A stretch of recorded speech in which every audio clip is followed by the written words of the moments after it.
আমার সেই গল্পটা এখনো শেষ হয়নি। শোনো, পাহাড়টা আগেই বলেছি ভালোবেসেছিলে মেঘকে।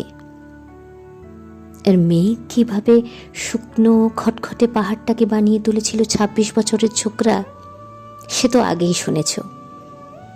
সেদিন ছিল পাহাড়টার জন্মদিন। পাহাড় মেঘকে বললে, আজ তুমি লাল শাড়ি পরে আসবে। মেঘ পাহাড়কে বললে, আজ তোমাকে স্নান করিয়ে দেবো চন্দন জলে।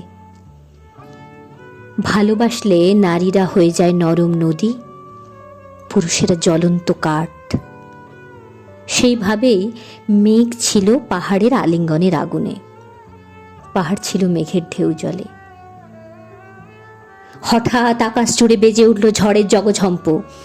ঝাঁকড়া চুল উড়িয়ে ছিনতাইয়ের ভঙ্গিতে ছুটে এলো এক ঝাঁক হাওয়া। মেঘের আঁচলে টান মেরে বললে, ওর ছুরি, তোর বিয়ে।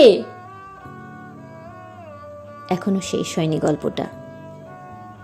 বজ্রের সঙ্গে মেঘের বিয়েটা হয়ে গেল ঠিকই, কিন্তু পাহাড়কে সে কোনো দিন ভুলতে পারল না। বিশ্বাস না হয় তো চিরে দেখতে পারো। পাহাড়টার হাড় পাঁজর ভিতরে থই থই করছে, শত ঝর্ণার জল।